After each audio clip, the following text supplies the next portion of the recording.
Hello, hello. Can you see me? Can you hear me? Can you see the person who did it in this courtroom tonight? Can you point him out? Yes, it was you, Captain Blackadder, the Flanders pigeon murderer. So, how are we? When I say we, I'd actually mean you, not me.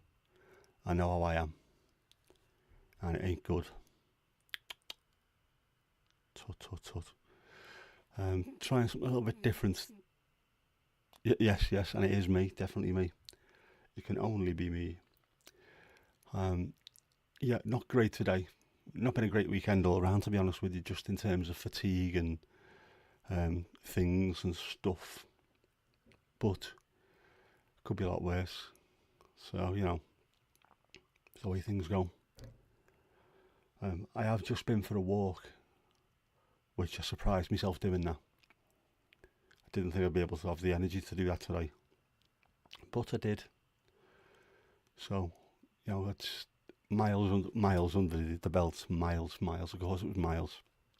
It wasn't that far at all. It was a little bit of a wander. Although, as I walked up the road around the corner here, um, you could hear the thunder, and it's not that far away apparently. There was a paramedic ambulance parked up at the top of the street with two of them just sat in it talking to each other with the windows open. And as I got closer to it, the woman hung her head out the window and went, "You need to hurry up and get home before you get wet."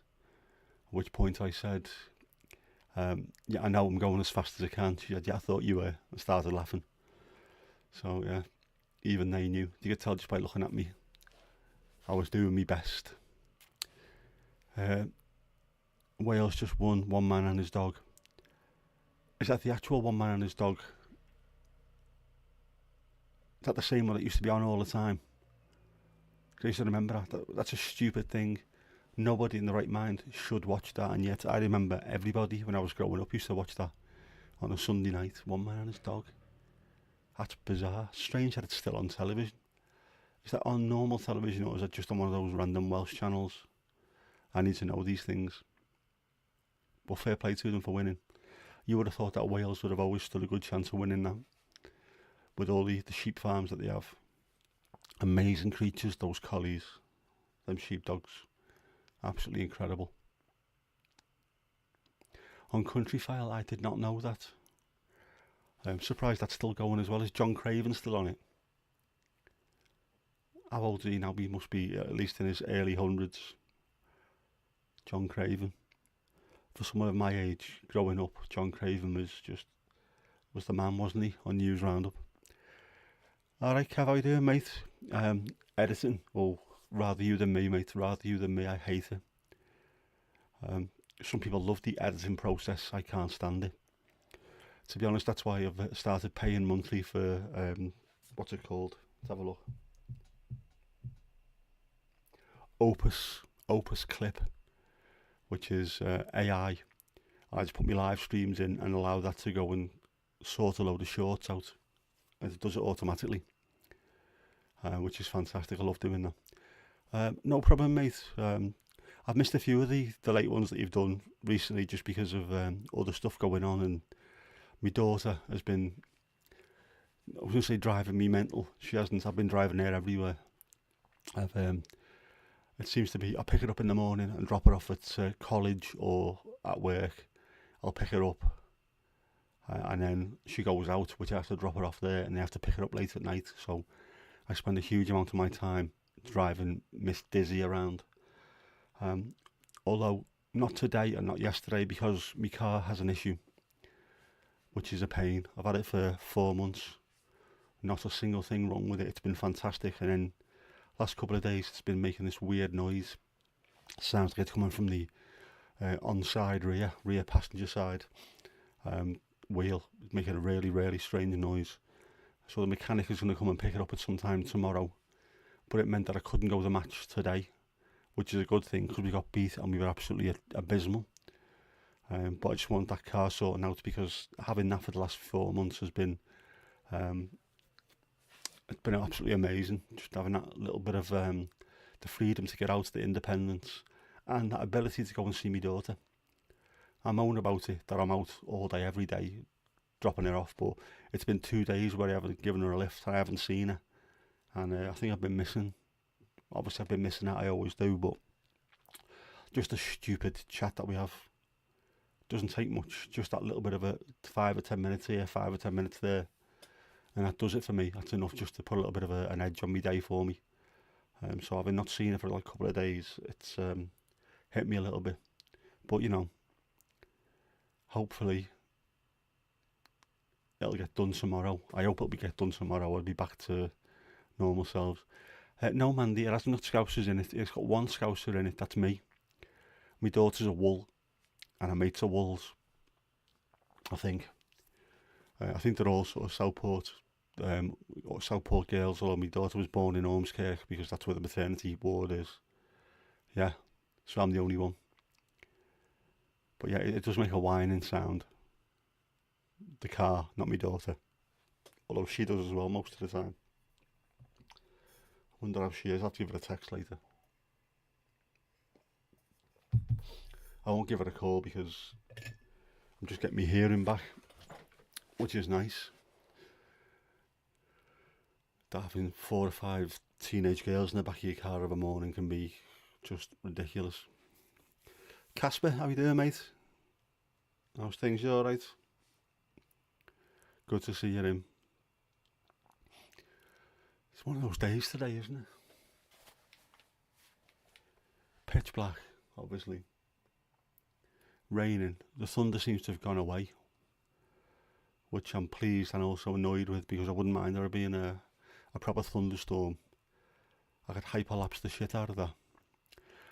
Kev, now even teenage boys wouldn't want to be putting up with them. Jeez, the amount of noise out of them. That's what this particular live stream, that's why it's called Vaughan Road to Texaco. When I pick it up in the morning, the first stop is normally Vaughan Road. Sometimes we have to go to Texaco to pick up 2 more girls. And then off we go to work of a morning.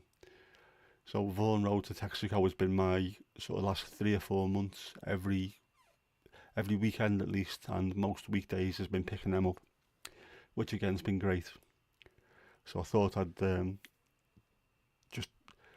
name the stream after it. And I've also, the picture is a picture of the Texaco where we picked the other girls up when it was raining the other day. I thought it looked a good picture.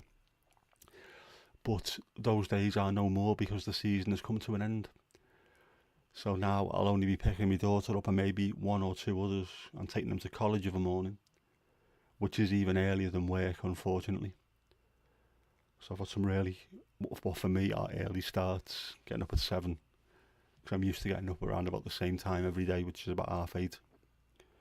Just because I'm the hours that I normally work, I don't work till a bit later on. Although probably the reason why I went for a walk today is because I had that little bit of energy left. Because the last 2 days I've managed to sleep just an extra hour, maybe 90 minutes longer than I normally would do. And that seems to have been enough just to take the edge off me fatigue, enough to get out and walk. I hit my steps target yesterday and I've hit it again today. 2 days on the run, well not on the run, on the limp, but I managed to do it. So it just shows me that possibly that little bit of extra sleep is the thing that I need. Yes, Mandy, that is the hot coffee cash machine place, which plays a huge part in my life at the moment. I can't remember the last time I went there and got petrol or diesel, and I've never had coffee from there, hot or cold, nor have I ever used the cash machine. But every time I go there, that thing is blinking at me. So I thought that'd be a good idea. Texaco's been on 2 of these now. 2 thumbnails. Does it deserve them? And Pleasureland, I don't think's been on one of them yet, has it? No, it hasn't. Funland has, but not Pleasureland, which is a completely different thing in Southport. Strange. Where are we up to on Botrix? Oh, Casper is starting to catch up to Kirsty. The rabbit hole library is slacking. Hadouy has caught up and by the looks of it has surpassed, is about to surpass Lizzie. And Mandy is out there on her own in the lead. This is your race to lose. You're only stuck on level 9 for now, but just keep watching. Keep watching the skies. Has Botrix made an appearance yet? Has he joined the chat? I never noticed that earlier.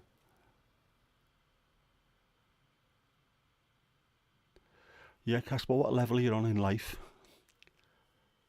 We should have that, shouldn't we? There should be levels in life, and you should get XP, experience points, for doing stuff. And if you don't do them, you don't deserve to level up. And those that do level up should be given some kind of treat, an extra couple of years of life. You know, an upgrade on your kidneys or your lungs or something. Or in my case, a bit of fixings for me brain fixings. Yes, Mandy, of course you're in the lead. You are always here. That is true. You are the one true constant, apart from me, obviously. Although, to be fair, I think everyone does a good job of joining, so I am very, very, very happy with the support I receive from our boss little community. Like I've said before, and I will say it again, this to me is the equivalent of going to the pub with me mates. I can't do that anymore. I can't really go into Liverpool. I can't sit in a pub with everyone having a beer. I don't really want to be sitting there drinking lemonade while they're getting absolutely wasted either, because just it doesn't. No, it doesn't. It's not good. It doesn't suit me. But this to me does. This is good. I like this. I have water. I should have got a hot drink really, shouldn't I?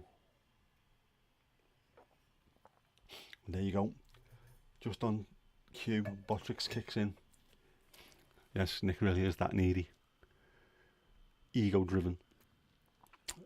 You need your points. I need the ego stroking. It's terrible, isn't it? Us content creators, which I hate that phrase. I know you mentioned it last night, Kev. It's horrible, isn't it? When someone says you're a YouTuber or a content creator, there's a little bit of me that goes, no, I'm not. No, I'm not. I've got a YouTube channel and I make videos on it, which I suppose in itself is content creation. But yeah, it just doesn't seem right.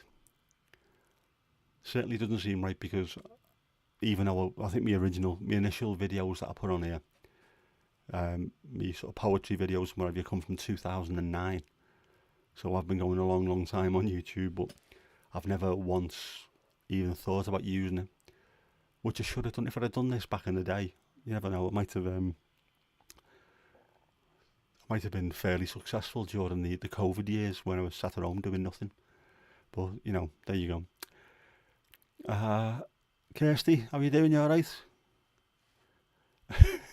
Yes, Kev. Oh, yes, I am. It's behind me.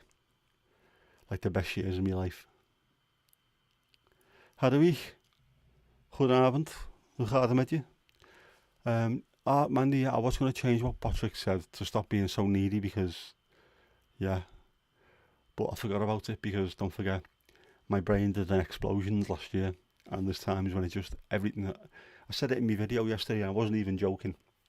And there can be times where I've got a perfectly written sentence right there, right in front of my eyes. It's been perfectly crafted, and as I'm saying it, it disappears, and it's just replaced by, some 1970s advert or something stupid.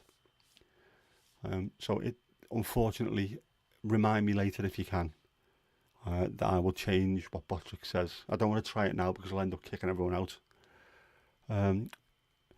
You going okay? You went to see Barbie and saw that I was live. Yep.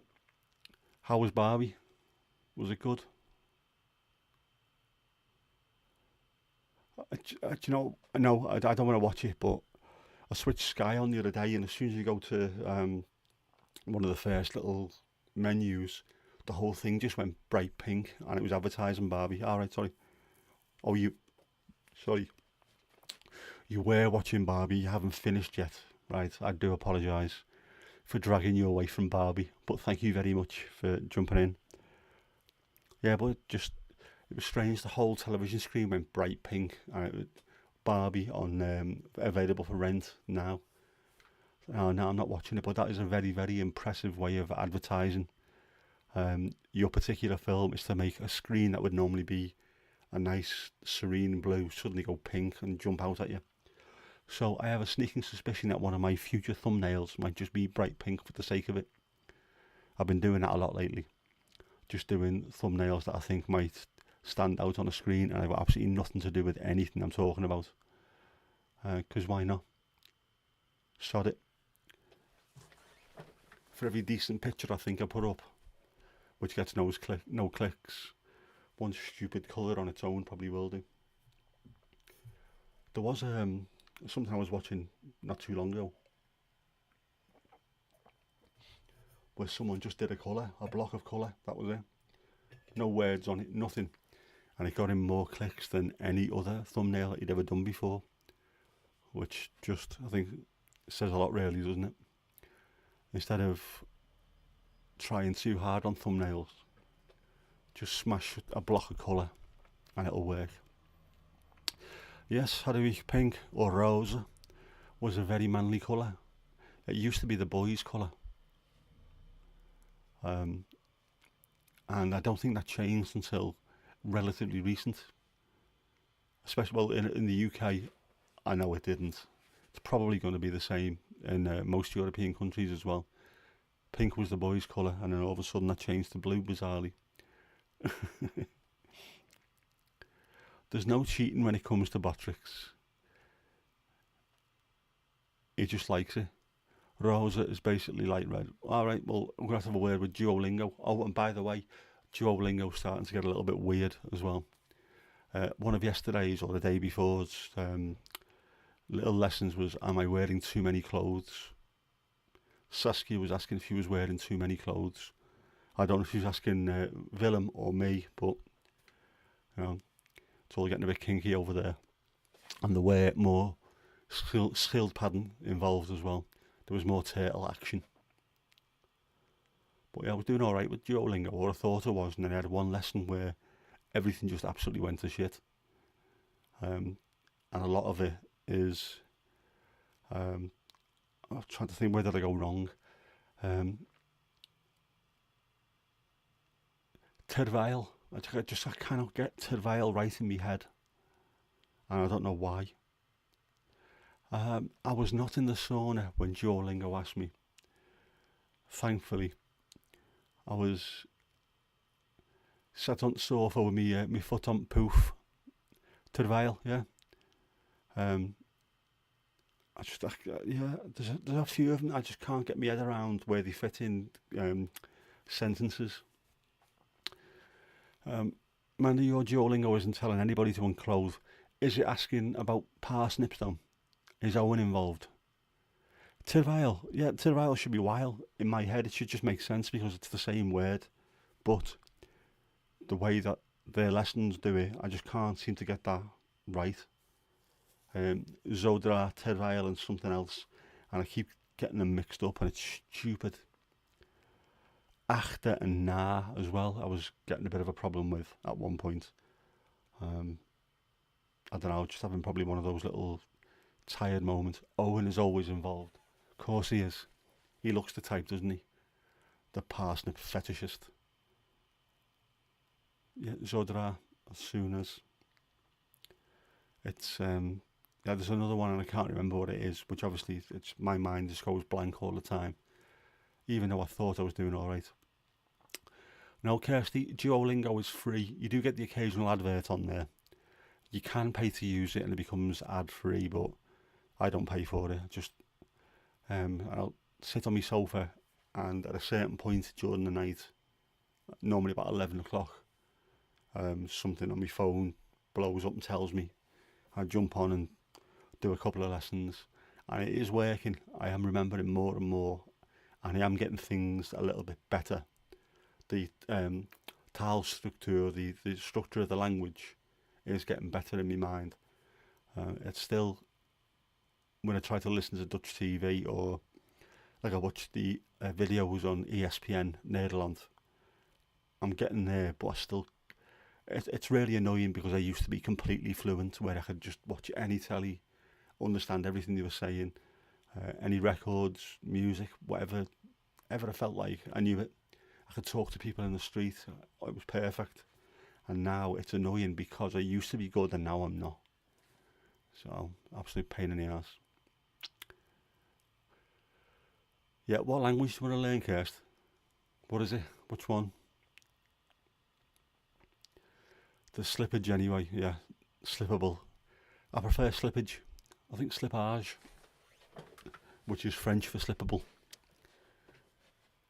Les leçons slippage.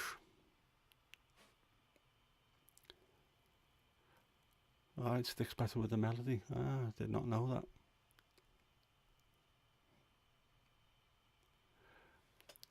It's weird as well, like, I find the music, the songs that I remember from Het Goede Doel especially, I can listen to them and I know exactly what they're saying because I know the songs so well. I remember the words and sing along to them. It's weird. So maybe I should do that more often. Music does help me learn. That's how I did me GCSEs. I would have a guitar in me lap and have me books at me feet, and I'd be learning things while playing guitar. And then when I was in the exams, if a question came up, I'd think of the song I was playing at the time when I was learning it. And for some reason, that worked for me. It could suddenly come flooding back to me. So yeah, I was sort of multitasking in that kind of way. It was good. Maybe that's a way of learning. This is also why I do my Spotify playlists. What was I thinking about when I was listening to this song? So it helps. So there's newer music that I might like. Blurf, Agda and Dominic, Marco Borsato. I might have to try some of these. In fact, before that disappears off the screen, there we go. I'll take a pic and I'll get them on Spotify or wherever they are.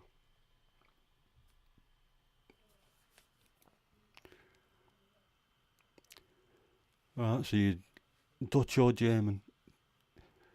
I'd go Dutch if I were you, Kirsty, because at least you've got people in the chat who'll be able to practice with. I can speak a bit of German. I did do it at GCSE level because I could speak quite a lot of it through living on the border. When we lived in Enschede, which is, I don't know how many miles away from the border, it's not far at all. The town on the border was Glanenbrug, which was very, very close, and that was right on the German border. So we used to get German TV. And you have not lived until you've seen a John Wayne movie dubbed into German, and the fella who's doing the German is speaking German but with a John Wayne accent. Has to be seen to be believed. I will see if I can find some and put some clips up. It's got to be out there somewhere. It is absolutely incredible. Marvellous. Yeah, German, I did a 2-year course in 1 year at school in 6th form, just so I had an extra qualification, because it was an absolutely piece of piss for me. See, how do you learn German? By watching the X-Files in German. It's fair enough. Strange, but I suppose it's an easy way of doing it, isn't it? If you can put it in context with something else, like I did with music, just anything where you can connect it. I'm sure that's what language is all about. It's about connections. Language came from cave paintings originally, I would have thought. You see that this is what it represents. This is the word we're representing with it. Achtung, ja, vielleicht. Yeah, German, man. Speaking English and Dutch meant that learning German was fairly easy anyway. Although I was learning it from a Scotsman, a Glaswegian, whose wife was French and he was our French teacher. So it was a bit of a strange lesson. He had me teaching some of the lessons when he had to go out and do other stuff, which was fair enough because I was way above GCSE grade. Yeah, didn't get any extra credit for that though. Unfortunately, I should have done, really, shouldn't I? What have you done? I taught a class full of completely disinterested Scousers how to speak German because the Scottish French teacher wasn't there.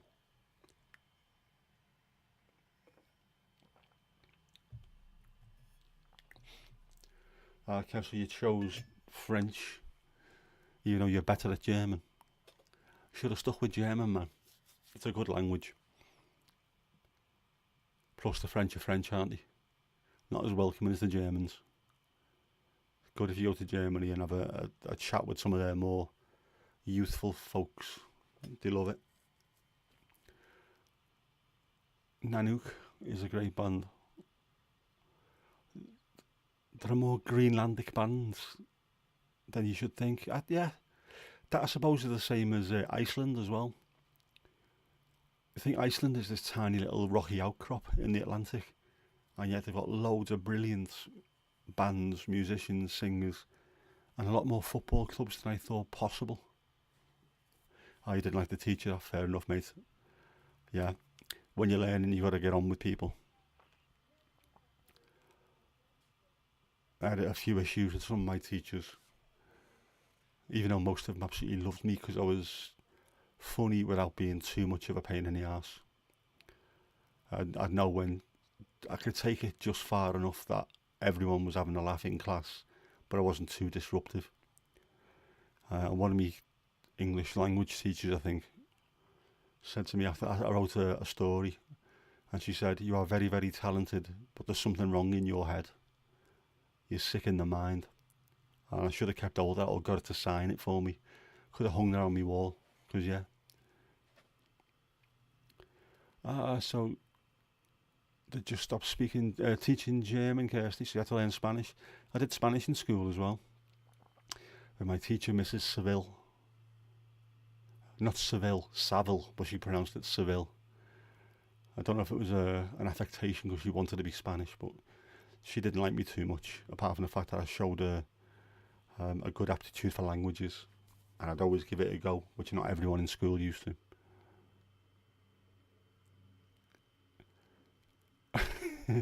Casper, you had your history lessons about the Nazis, and then German lessons right after. Forgive, then forget.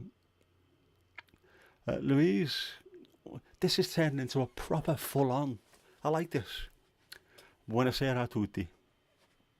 Mille grazie, mille grazie. It's getting very European, isn't it? I think we should rejoin the EU tonight, just us, if nothing else. French is a bit more cosmopolitan. Yeah, literally a bit more cosmopolitan. Did Esperanto as well, did you? Charmita! Charmita! That's the only Esperanto I remember, and that's because that's off Red Dwarf. Rimmer keeps going around saying it. Right, so you don't really encounter much French in daily life. German is much more around Harry. That whole area is really weird. There's sort of a grey area, isn't it, from Limburg in the Netherlands, in the Netherlands. I can't really speak English.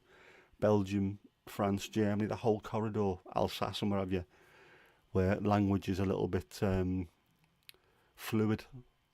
There's little bits of pieces here and there. It's strange the way that works. Obviously, language doesn't really see the border. It doesn't see a line in the sand. It translates across, which I quite like. La rojo estás flojo. The red is... flojo, I can't remember that. And I used to be good at Spanish. I used to be good at loads of languages. The worst of which was English, obviously. The way I talk it anyway. Know what I mean, Achid?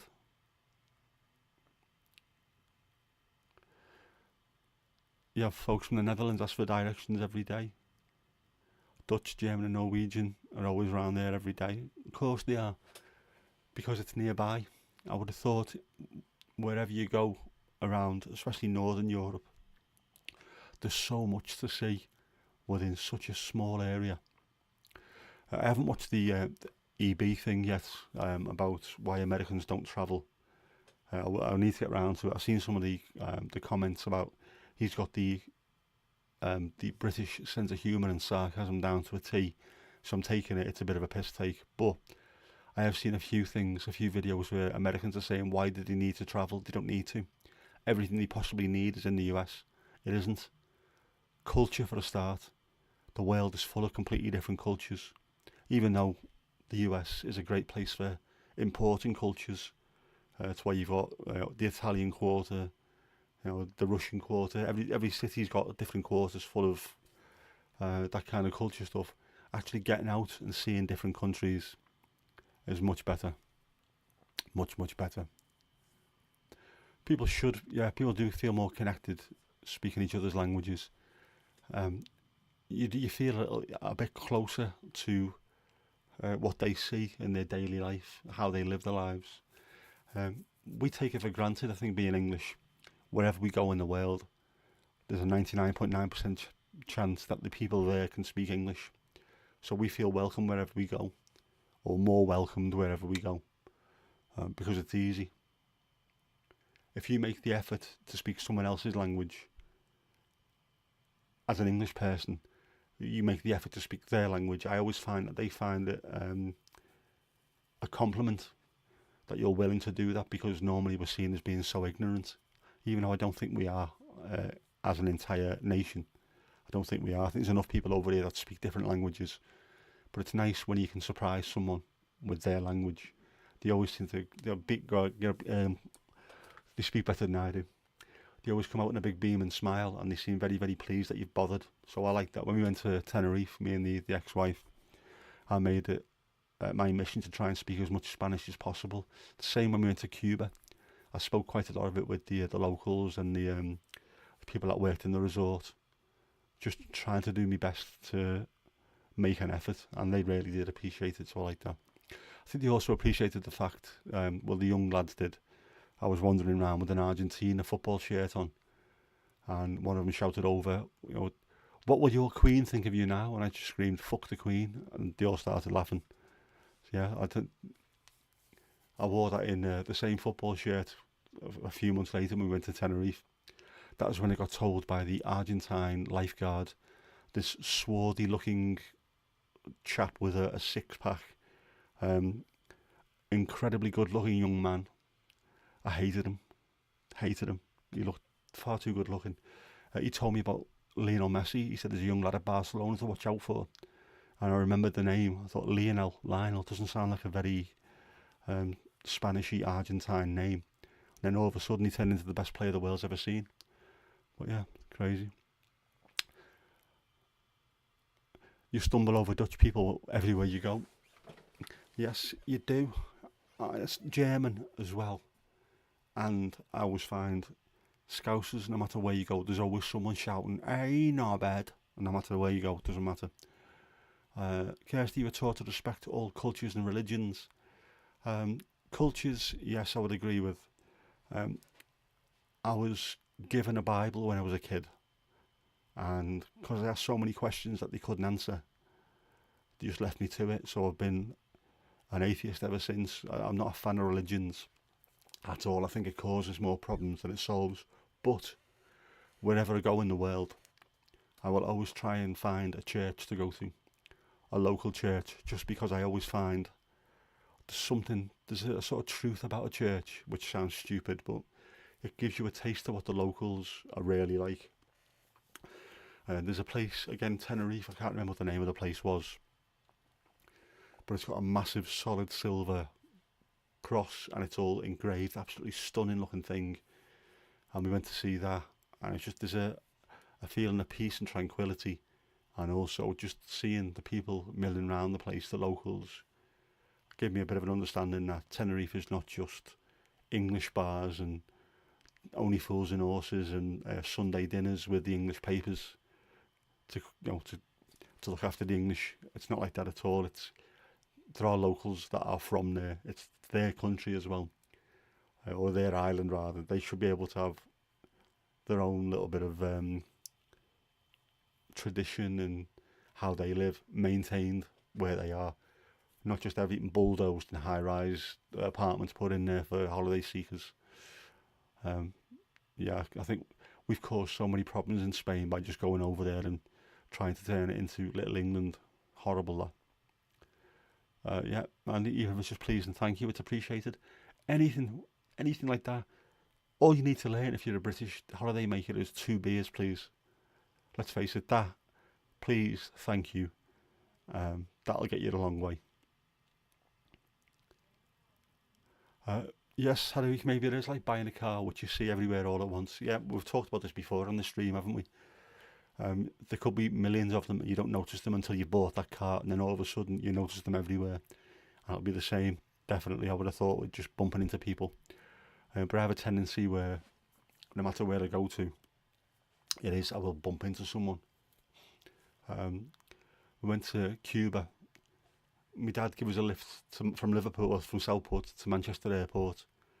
A plane for 9.5 hours to Cuba, on a bus or a coach, and ours was the final resort, which took an hour and a half to get to. I stepped off the coach. They said, "We'll bring your bags in for you. Just go in through those doors." We walked in through those doors. As the doors opened, someone walked past me and went, "All right, Ash." And me ex at the time just went, "How on earth is that possible? Who is that?" So it's one of the lads who plays footy with us on a Thursday night. I didn't know he was going to Cuba. I knew he said he was going away on holiday the week before I was going, but it never said where. I never said where I was going, and then I turned up, and within seconds of walking through, there he was. Bizarre. Just happens all the time. Barnsey, how you doing, mate? Dos cervezas, por favor. Sí. That and ¿Dónde está la bodega? Kev, my dad would have given us a lift to Cuba, but he ran out of petrol. That was a hell of a flight, that one. 9.5 hours on the way there, 9 hours on the way back because we had a tailwind. That was in, I think, February we went. So we landed back in Manchester, and I don't think I've ever felt as cold in my life. 3 or 4 o'clock in the morning, and my dad was waiting for us, and then walking through to the car, he'd brought winter coats for both of us. I thought, what a very, very thoughtful man, and we needed them. Put the heating on full all the way there. He must have been falling asleep in the car, it was that hot. But yeah, that was incredible. Cuba, by the way, was superb. Mandy, you learned it as cuatro cerveza. Yes, of course. Why buy 2 when you can have 4? Saves you going back up, doesn't it? Cuatro cerveza en Cuba Libre, por favor. By the way, top tip, pro tip this. If you ever go to Cuba, which I suggest you do, it is one of the most amazing countries I've ever been to in my life. Havana was something else. Full of beggars, unfortunately. But, try to make sure that you give a little bit to everyone if you possibly could. But it's a stunning place. Went to have a beer on the roof, and a mojito on the roof of the hotel where Ernest Hemingway used to live, where he wrote some of his books. But if you do go, never ever ask for a Bacardi and Coke. Ever. Never. They don't sell Bacardi. They sell Havana Club. They sell rum. It's a Cuba Libre, obviously. But, yeah, Bacardi is a swear word in Cuba because they pissed off and moved to Florida, moved to the States. So the Cubans, the ones who are proper full-on Cuban, hate them with a vengeance.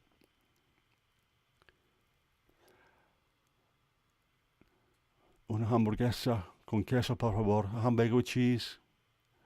Yep, a quarter pound with cheese. That'll be on it. Had a week your sister went there. It was a very unique experience, definitely. Everyone was definitely trying to hustle. I know one of the guides that we were with said it was that bad at times. You had parents that were deliberately sort of crippling the kids, hitting them with wooden bats and stuff to hurt the legs. So they had a way of making money because they were that poor, and that was horrible, hearing stuff like that. So I wasn't 100% sure he was right, but he seemed pretty sound, so possibly he was right. That's the kind of the levels they were going to. I did like the fact that over there as well, by the way, if you're leaving one of their cities in a car, you get stopped and you have to speak to a ministry, a transport person. They ask you where you're going. They have a look inside your car, and if you've got space to take someone with you, you take someone with you. Rather than having hundreds of cars with just one person in each, and then other people struggling to get anywhere, you go in there anyway, take this person with you. Fantastic. And the person who's going with you has to pay like 1 peso, I think it was at the time. to have a lift off you that goes into the coffers to go and then get put back into the transport system, fix roads and what have you.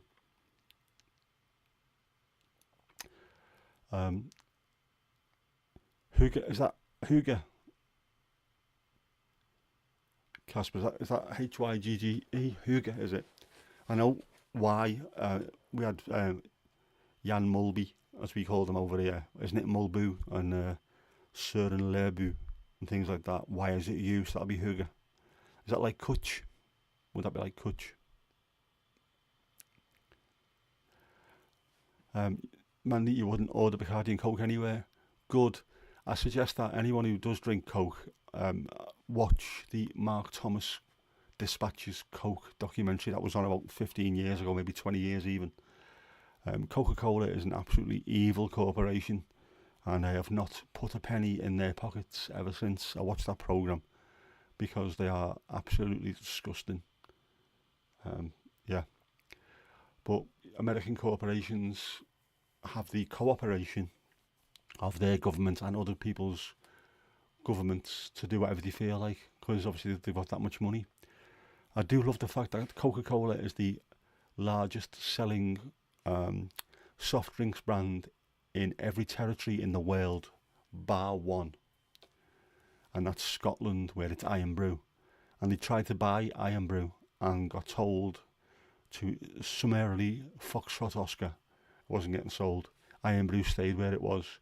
And I don't know if it's still that to this day, but the Scots were the only ones who held out.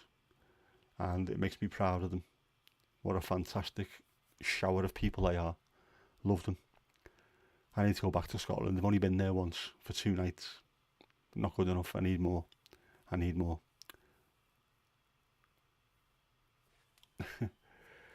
Louise, when you went to Mackey's in Amsterdam, you wanted a cheeseburger and strawberry milkshake. I'm sure if you'd have said it in English, about 99.99999% of people in there would have understood exactly what it is you wanted. The Dutch speak better English than I do. Hygge is like a cosy feeling, often includes alcohol. Yeah, a lot of my cosy feelings used to include alcohol, which is why my brain didn't explode, unfortunately, part of it. Yeah, Barnsley Mandy would not order Bacardi. She'd used a bottle in her bag, along with a little bottle of Tia Maria's that you drink.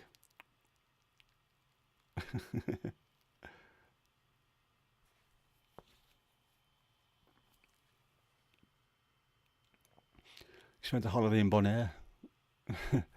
You met a nice talkative tourist. Wondering why there's so many Dutch people on the island. The Dutch are a seafaring nation, the same as ourselves. It's in the blood. Us, the Spanish, Portuguese, we travel. It's just it is within us, isn't it? That's what we all do. That's what our forebears used to do. And I don't think it's changed for us. We all do it as well. Even if it's just holidays, little 2 weeks here and there, you do it, don't you? Try and go somewhere, change of scenery. I need a change of scenery. Scotland might be it, Want to get my car sorted out, I might think about travelling up, drive up to Scotland, or the Lake District at least.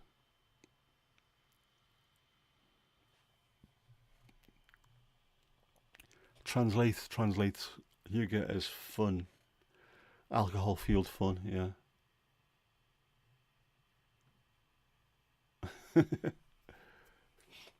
Why is there so many Americans on Hawaii? They're not all American though, are they? According to Fox News. People like Obama. You're not really American. Because your skin isn't American. Horrible shower of bastards. Mandy, you don't even go out anymore. I'm not surprised. What time's North Wales open till? Is it like 8:30 at night or something?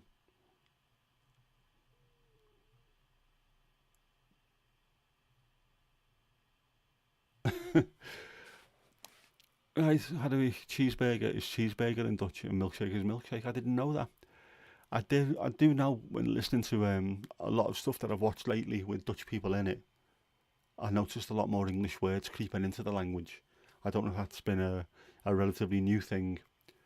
It's not on the same level as Welsh, which obviously Welsh is just a law unto itself. But it's great watching S4C, watching the football on there with the Welsh commentary, where all of a sudden they'll be just rattling on with absolutely unintelligible words followed by free kick. Because they haven't got any Welsh word for free kick, which Mandy will probably say, yeah, they have. Well, you go and tell it to S4C because they haven't said it yet. Pimpadui. Adam, how you doing, mate? Loved your video earlier on, mate. Another great one. I like watching your videos. They've got an overarching theme, which I was thinking about earlier on. They all look earthy. The colours are all earthy. I don't know if it's a thing that you've done on purpose, but it works brilliantly. There's lots of browns in there, obviously with coffee being brown, and wood, lots of browns and sort of dark reds and greens. It's a really, really natural looking thing. I love the way they look. Fantastic. Like I was saying yesterday in Kev's stream, one of these days I think one of your videos is going to really take hold, and then all of a sudden you'll notice, instead of doing what you're doing at the moment and just generally getting the subscribers coming in bit by bit, you might just see a load more coming in one go. Hopefully anyway. And you're doing it organically, doing it the right way. I hammered the shorts, and the unfortunate problem is, even though I'm over 1,000 subs now, most of that is from shorts, and that doesn't go towards your watch hours. You need to get 10 million short views in 3 months to be able to monetize. Not a chance. I don't get enough views on shorts to do it that way, and I get too many views on shorts rather than long form to get me through the long form. But you know, we'll get there. 30 subs in the last 7 days. That's brilliant. That's the kind of thing where it just rolls and rolls and rolls, and before you know where you are, you're looking a couple of weeks' time, and instead of 30 in 7 days, it'll be like 50 in 7 days, and it just carries on and carries on. And you're doing it the right way. You're doing the right things as well. The videos look and sound fantastic, and every time I watch one, I learn something, which is not something I can say about every video that I watch on YouTube at all. You know, it's nice to be able to learn something. Like there was one I was watching earlier on, the Gesha. I didn't know anything about coffee tasting a bergamot. As someone who drinks a hell of a lot of Earl Grey, that piqued my interest straight away. So yeah, I might just have a little bit of a look into that. Yeah, still getting views on videos you made 10 months ago. That's the good thing. It is evergreen content. I seen someone on like a community post, I think it was, that popped up of someone that was saying that a video that they put up 5 or 6 years ago suddenly took off recently, and all of a sudden they're getting all kinds of stupid views on that, even though they haven't gone back and changed their thumbnail or the title or something. They've left it as it is. But it's just, yeah. Spotify. What am I on about? Jeez, what am I on about? YouTube, with the algorithm, is always looking for the right people to hand the content for, and it never stops looking. And when it knows you've got something, and it just sees someone who's looking for that particular type of video, there you go, they'll have it. And hopefully, like Kev was mentioning yesterday about whether or not you become a bit more stingy in subscribing or liking things on YouTube. He said the same as me. Because we know what goes into it, I'm now more likely to press subscribe or like on people's videos. I try and go through, like on our videos, Kev's, Adam's, Daniel's, Embrace the Suck, whoever it is.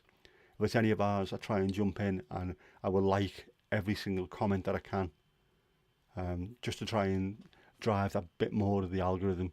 If people are showing a huge interest in a video, maybe it'll get a few more views, and I think hopefully that'll continue, because it does seem to work. Videos where I always try and pin a comment, and then as soon as anyone responds, I'll respond to them, and then like everything, like and heart everything that I possibly can.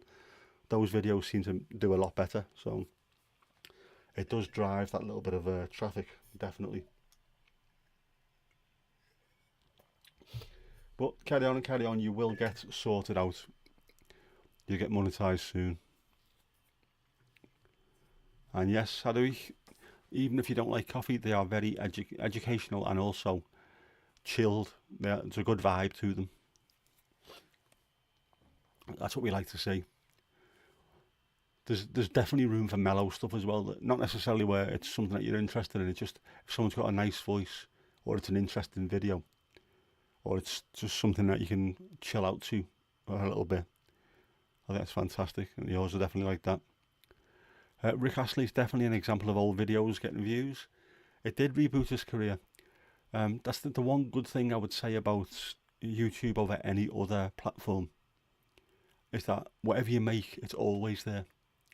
Unless you do something spectacularly wrong and you start deleting things, it's always there, and there's always an opportunity for someone to suddenly like it. I put a video of my dad playing for FC20 on my channel. That's going back, I think it might have been 2006 when I first joined YouTube. So it's been on there for a long, long time.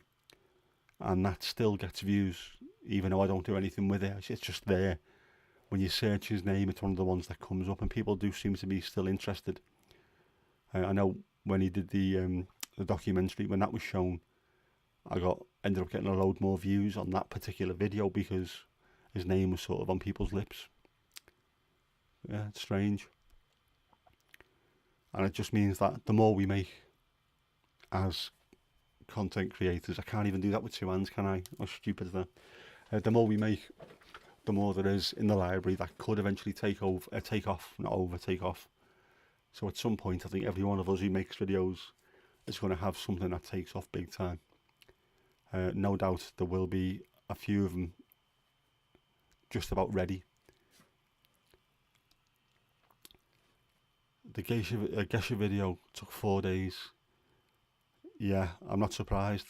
There's a lot involved in that. You can tell there's a lot involved in it. That's the good thing about it though. The stuff that I make is a piece of piss to do. I was just sat in my car the other day and I ranted at the screen for 5 minutes and pressed upload. That was it. Well, no, I put a little bit at the front, a little bit at the back. That's it. And you can tell that with me. If someone sees my video, there's no effort involved really. It's just me chatting away. With yours, you can tell that you put all the effort in. That's the whole point of it, I think. It's that more professional. It looks a lot more professional. It sounds better than just some melty-faced gimp sat in a car whinging that he's tired. So hopefully you'll get the sort of the looks and the likes that you deserve with them. There's loads of effort involved, but you can see it on the screen, so you should be happy with that. Yeah, that's the word, Hadouy. Very polished. It is very polished. Very professional. So you should be sound with that. Be happy with that, mate. Looks fantastic.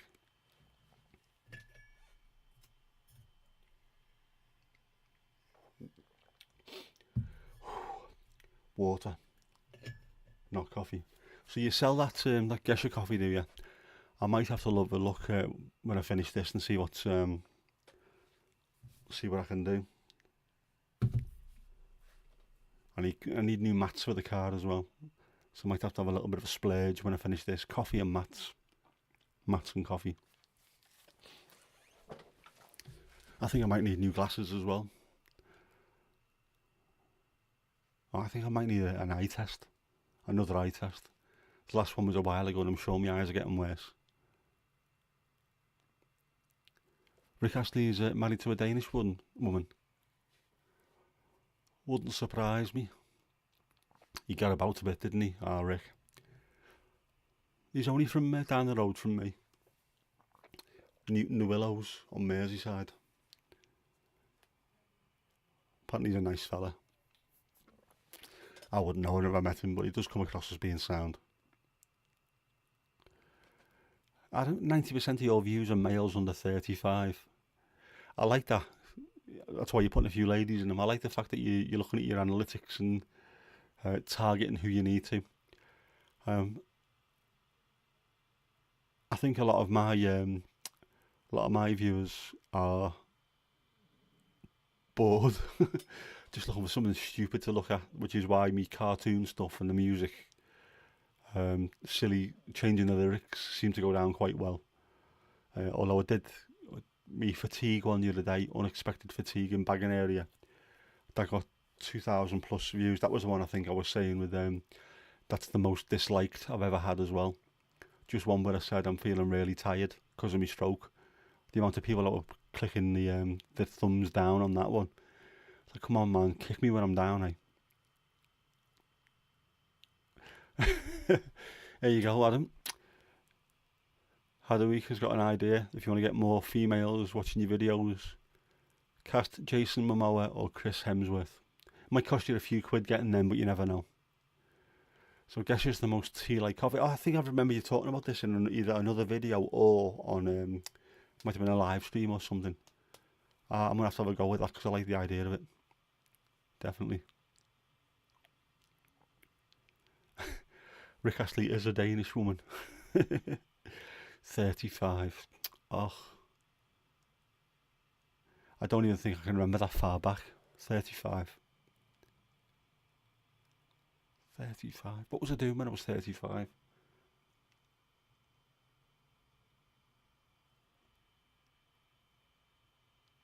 Oh, yeah. Oh, that was it. I was, it was post split up with the ex. That would have been 2008 when I was 35. Yeah, I was, I think I was struggling. I had 2 years where I was struggling a bit, not knowing who I was, where I was. It's 2 years that I can't really remember very well. I know I was drinking too much. I was going to the pub after work 5 days a week and then going out at the weekend and really, really struggling, which I shouldn't have done really because as it happened, it wasn't the worst thing that ever happened to me. It was no big deal. So I should have just chilled and went, yeah, that was it. Wasn't meant to be. Let's get on with it. And I might have been alright, but no. Adam, when you were 35, you were stoned. That's all you remember. No bad thing. A little bit of chilling.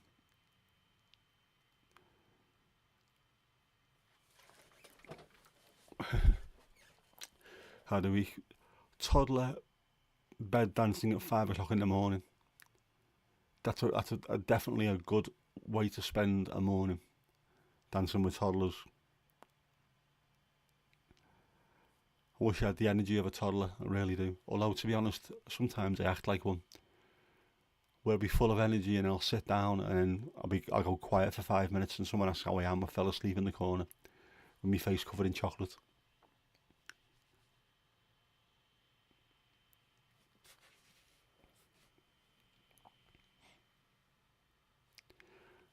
Casper, you have to get in shape and quit the smokes, yes.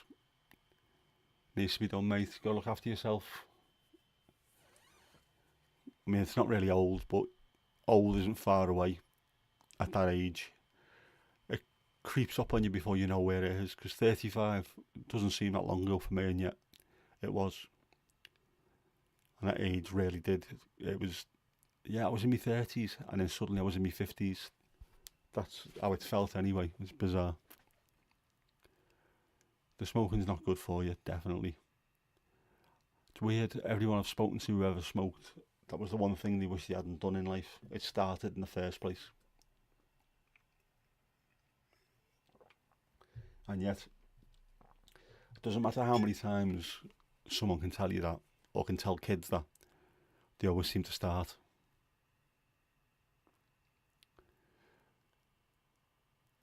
Oh, you have to pay 8% import tax. I should know these things really, shouldn't I? Considering I work for customs. I didn't realise that. You have to find someone who's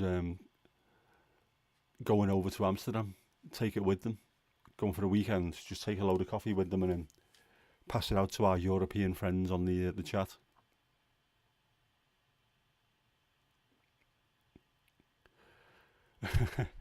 um, yeah, Adam, that's the best way to word it.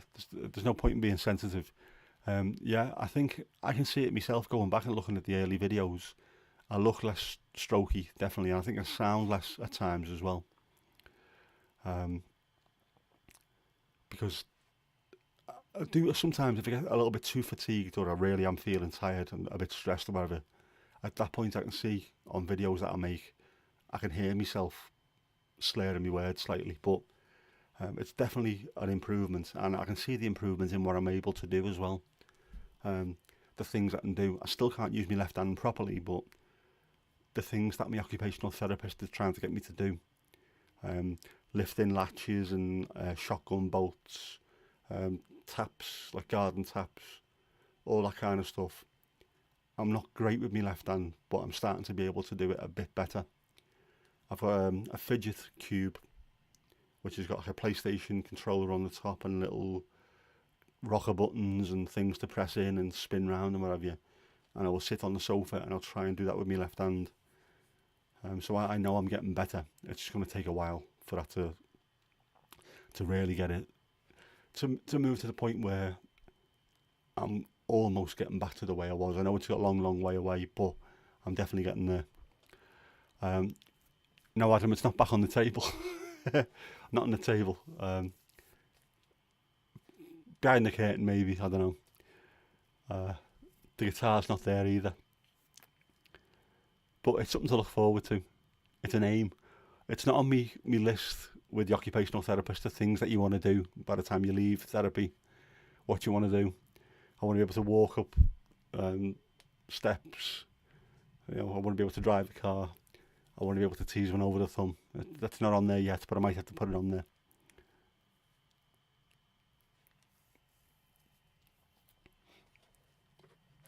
I'm still waiting for the blue badge, which I think will be here in the next few days.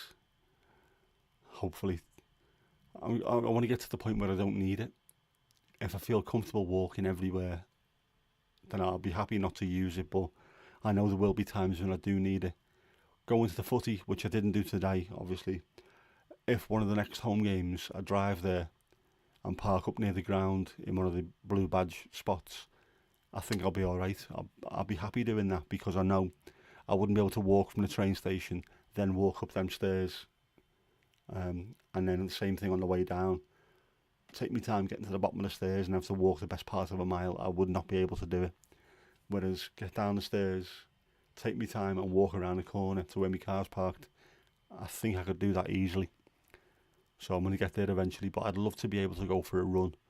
I don't think I want to be able to do that for a few years at least, but it would be nice. I will get there eventually. I will.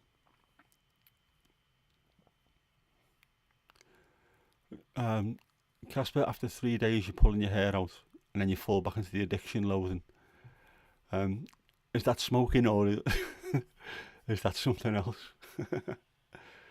Adam, I have, in fact, let's have a look. I have an adaptive controller on my car, and it's that one, the little sort of the knob with the mini pad, so I can use the spinner to steer, and I use my thumb for the controls, for the indicators, the lights, windscreen wipers, the horn. So getting that put in, which that was £1,425, not that I'm counting, not that it stung when I had to get it put in. Not a Top Gear knob, unfortunately not, no. But it was, for me, it was a lot of money, which I couldn't really afford at the time, on top of just buying a new car as well. I had to buy an automatic. But it has been worth every single penny. It's given me that little bit of independence back. I can pick my daughter up of a morning, I can take her to school, I can, drop her off from a mate of a night, I can do all kinds of stuff. And when I'm having a bad day and I'm a bit sort of annoyed in the house, I don't take it out on people. If I'm a bit pissed off, I can get in the car, go and drive down to the beach and just sit and watch the world go by until I calm down a little bit and come home. It's it's decent. I like it. It's money well spent. Adam, I've got the subs. I have not got anywhere near the watch time. This is the problem. Like I say, the overwhelming majority of my subs come from shorts, and the shorts watch time doesn't count towards your overall watch time. I would need to get 10 million short views to be monetized, and unfortunately, there's no way I can get 10 million. I can get 2,000 on a short easily, and I can do plenty of them and get 2,000, but no way I'm getting 10 million in that space of time. Just it's not no chance at all. So what I need to do is these lives help, definitely, and I need to just keep on grinding away. I think hopefully keep that 1,000 subs if I can, add a few more because I know it goes up and down, and just keep on hoping that people find the content and it's something they get some benefit out of. I've had some people telling me that they've watched a few of the videos and changed the way they sort of view their lifestyle. So if it's made a couple of people a bit healthier, I'm delighted with that. It would be nice to get monetized, even though I wouldn't be able to make a huge amount of money out of it. But if it could go towards paying for editing software or equipment, because I bought loads of stuff out of my own pockets, obviously because I've got gear acquisition syndrome, because I do love a little bit of tech anyway, and I am absolutely addicted to lights, completely. The house, well, my bedroom's absolutely full of lights. Just everywhere you look, there's another one, different colours, projectors. It's yeah, interesting.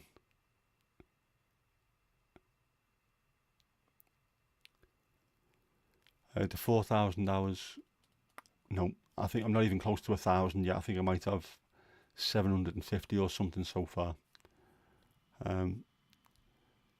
But a lot of those 750 have been in the last couple of months, I think. So the long form content watch hours are going up steadily, and I think they will be there. Might not be by the end of this year, but I think early part of next year, at the latest, I will end up with the 4,000, if not the 3,000, just to get on the ladder. I think we'll be there by the end of this year. Fingers crossed anyway. Any little bit that can go towards putting back into the channel, I'll be happy doing.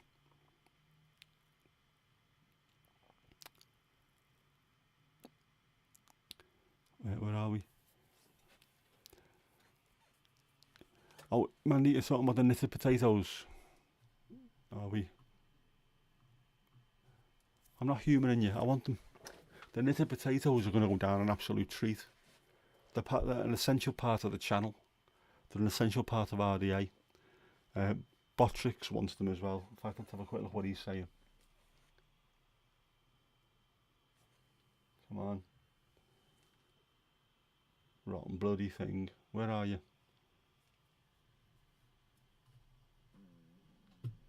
Come on. Has Botrix been in there lately?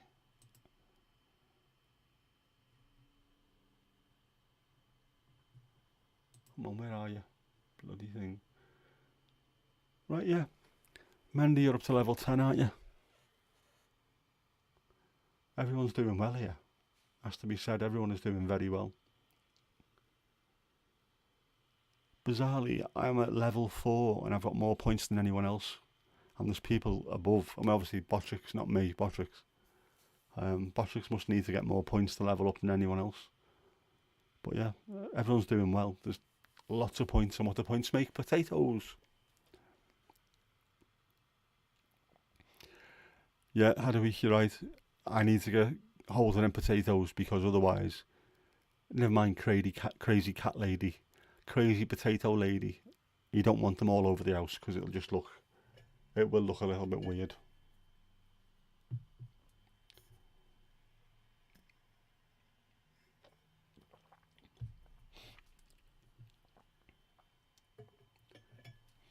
Those potatoes could take off. They could be the next Cabbage Patch Kids. You never know.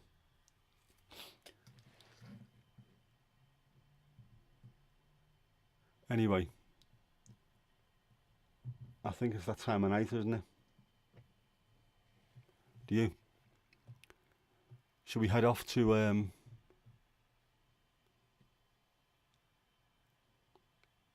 Kipper's Corner? Or should we see what's going on? Oh, this is an interesting one. I've seen this earlier. The Garrick could admit women after barrister U-turns on club rules. Yeah. They've been keeping women out for decades. And we know what this is, don't we? Kippers, kicks, ass. He's not happy with that. It's 2023, you sad old misogynistic rich bastards, grow up. Kippers, kicks, ass.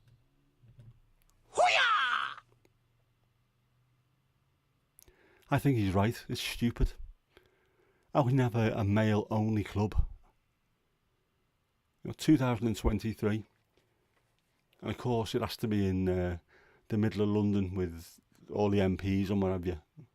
All those seedy old men. Stupid. I know, was it Joanna Lumley who wanted to join? And that's the whole thing, it kicked off because she wanted to join. And they said no, and it's Joanna Lumley. You can't say no to Joanna Lumley, can you? The woman who fought for the Gurkhas to get recognition, to get looked after in this country. One of the nation's favourites. Makes you wonder why she wanted to be part of that anyway. I wouldn't. If I was a woman, wouldn't want to go there at all to be with them absolute dinosaurs. Sod them. Yeah. It does feel, what century is it from? It doesn't even feel sort of the 1900s, does it? It feels like the 1700s. It's from a long, long time ago, but it's stupid. Stuff like that needs to change. Well, I was saying that, I was drinking in the VMH in Garston. It's a social club, and it used to have what used to be called a cop bar. Bloody cop bar full of reds. And the snooker room attached to it, and women were not allowed in there until I think, was it the late 90s? Might have been the late 90s, early 2000s. It was stupid. I mean, not that anyone really wanted to go in there, and when they did, they got warned, you can't complain about the language. You said you wanted to go in there, don't complain about the language. Fair enough. No one did, but stupid. Needs to change. We don't need any of that stuff.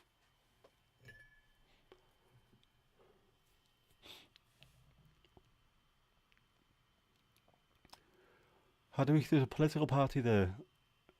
Women are not allowed to hold a political position. 2019. That was only the court changing. Court forced them to change that in 2019. That is crazy.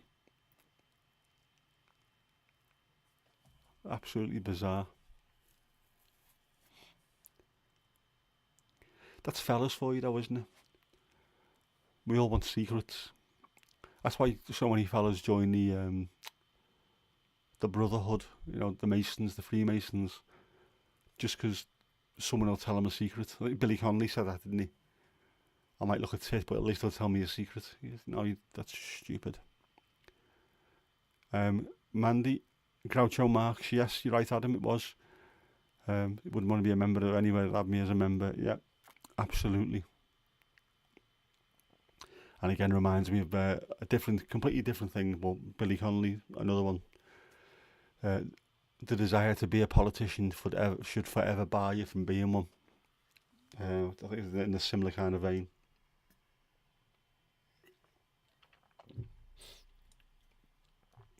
It's right when you think about it though, isn't it? Why would I want to join a club that would let me come in? I mean, look at me. Ridiculoso.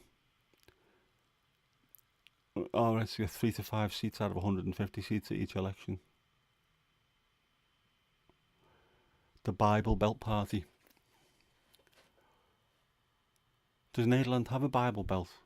I can't remember when we lived there whether that was a thing that I remembered at all.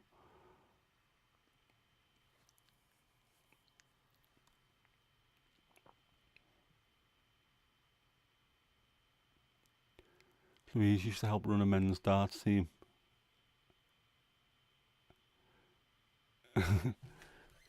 You weren't allowed in there unless you stood behind the bar. That's ridiculous. Crazy. 2010 there was still a bar in the Ronda that didn't allow women in. That's. I don't want to sound like I'm talking shite about Wales because I'm not. There'll be loads of places like that. But you can imagine there'll be certain parts of just out of the way. Wales is a place like that. There'll be little villages and little towns and places where it's just hasn't really caught up with what the rest of the country, the rest of Wales is doing. I'm sure there'll be the same kind of things in Yorkshire. There'll be loads of those little working men's clubs.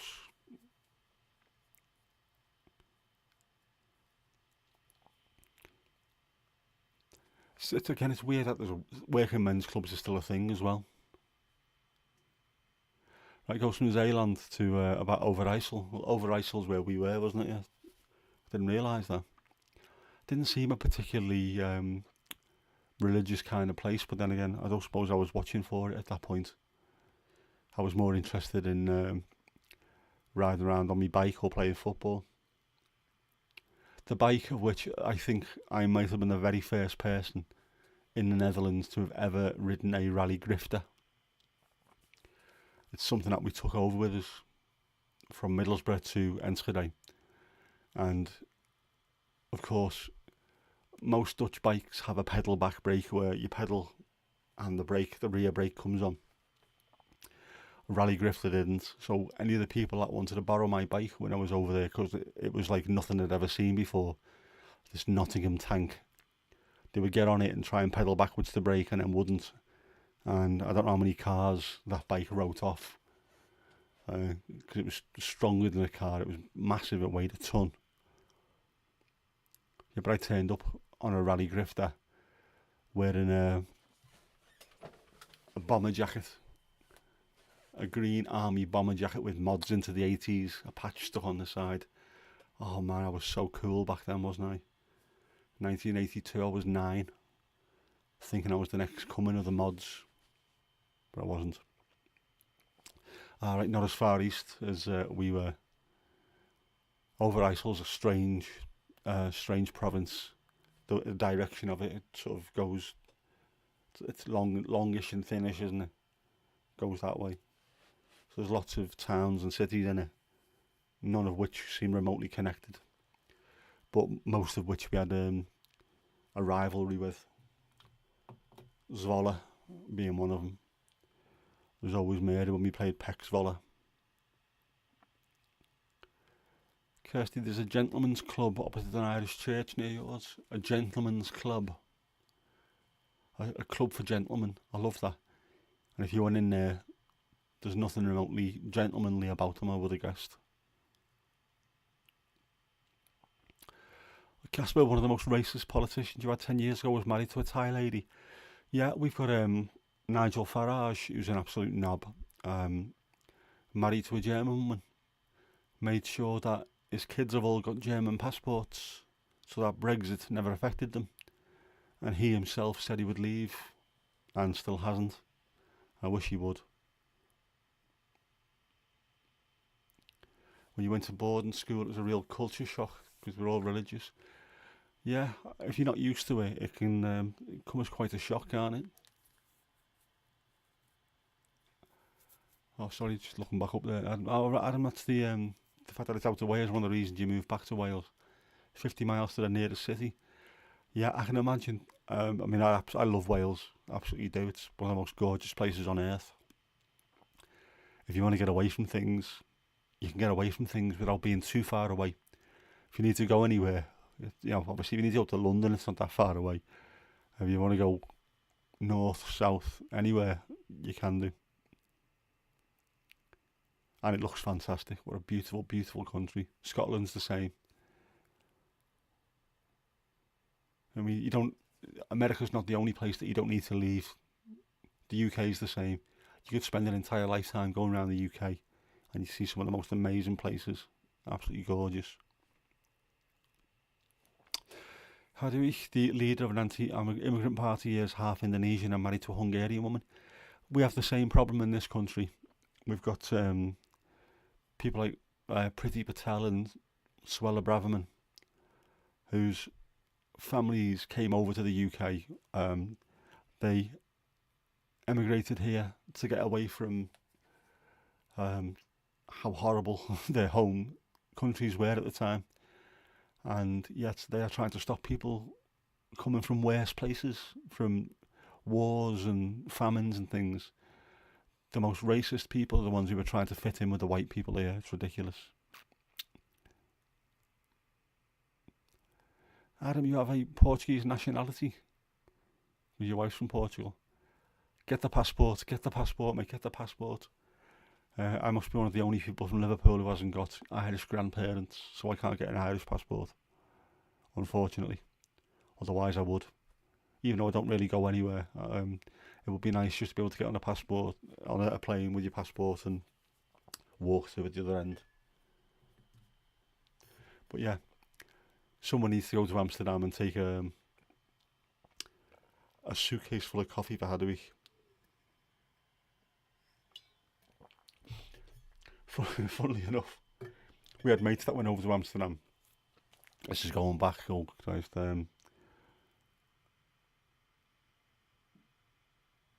20 years, maybe even a little bit longer.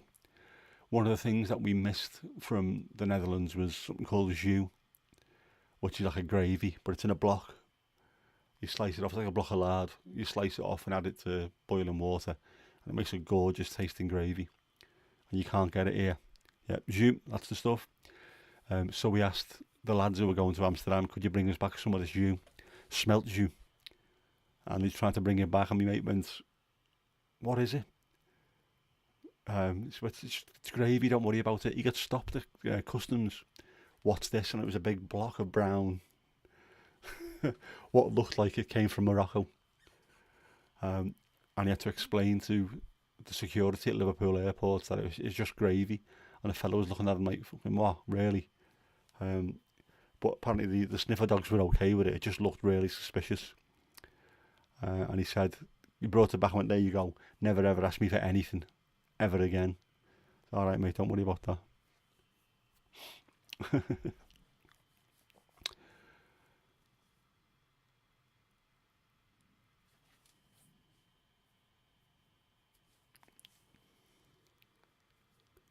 Yeah, the dad had a week, he thought hash. That's exactly what he thought, because that's what it looked like. Yeah, and jus, that's, well, what we call jus is that a reduction, but what the Dutch call jus is like gravy. And it tastes absolutely incredible. You just can't get it here anyway.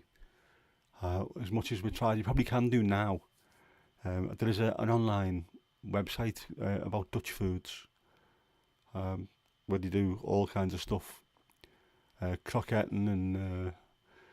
But there's also a place around the corner from us called the Dutch Bakery, and my dad went in one day and asked for sausage and he had no idea what he was talking about. It was sausage it's like sausage rolls. No, I haven't got a clue, mate. So when you're the Dutch Bakery, but I'm from Ormskirk, so it's just a name, the Dutch Bakery, is it? Yeah. Smelt you through the post. Would that work? I wonder if it would work. My dad loves it, absolutely loves it. They're from Limburg, the sausage brood. My dad used to love them. Apparently they were the best hangover cure when he was playing for SC20. They go out and get hammered, and then if you had to go into training the following day, some of them and a cup of coffee, and he was set to go. He also, when he played for FC20, he used to train in the morning and then train in the afternoon, which no English team did back then. So he'd go home, and my sister, it was only 2 at the time, 2, 3, 4, she'd play with his hair, and he'd fall asleep on the sofa. And he said he went into training one day and people were looking at him, and he was wondering what was going on. They kept staring at him. Thought, these Dutch people are bleeding weird. And it was only when he got into the changing rooms afterwards and went for a shower, started to shampoo his hair, he started pulling out slides and bobbles and clips and stuff. My sister had been there putting slides and bobbles and stuff in his hair, and he went into training with his hair, because it was quite big at the time, all full of these things. People were staring at him but didn't say anything, just thought, yeah, that's het gekke Engelse, the crazy Englishman. So yeah. My sister was also the one who had an old English sheepdog called Corby, which was named after the trainer that he had at FC20, Fritz Korbach. He always said he was an absolute dog at times. So if I ever buy a dog, I'm going to name it after you, and we did. Corby was just this crazy old English sheepdog, and my sister would paint it nails with nail varnish, put its hair in bunches. I do miss that dog. Never cried at any of my grandparents' funerals, but the day we had to get the dog put down, I was in bits. How can you be stoic with family members but you lose it with a dog? Crazy. Adam, your DNA is 98% British, going back over 800 years. You need to join UKIP in that case and keep the bloodline pure. Apparently, it's crazy that. I don't even know where ours would come from. I think we had Adam. Cheers, mate. See you later. Yeah, we've got Welsh. I think my dad's nan was Welsh. Yeah, it was. Yeah, my great grandmother was Welsh. And I'm sure there's some Irish at some point further back. I know there's some German as well. Because my mother's maiden name is a slightly Germanish name. I'd love to know what our DNA is.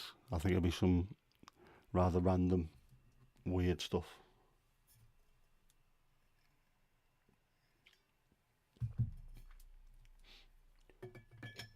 Don't think there's anything too exotic. I mean, I'm pale, beyond the pale, with a hint of ginge. My dad's ginger, so I'm sure there's a lot of Welsh and Irish in us somewhere. Don't think there's anything very exotic. Be a shame. I'm hoping there's some Viking in there. That'd be nice. I wouldn't mind a bit of Viking blood.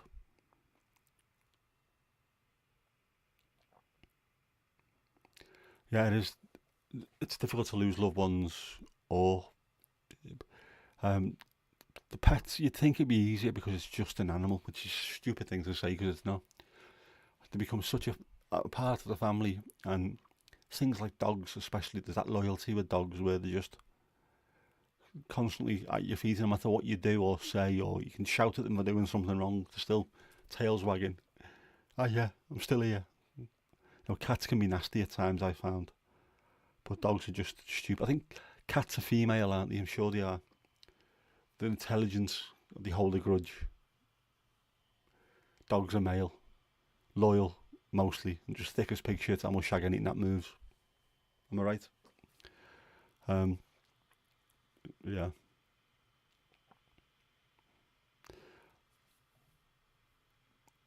Yeah, it is, the border is it's just arbitrary, isn't it? You could be in a completely different country if it was just drawn a few kilometres there and there.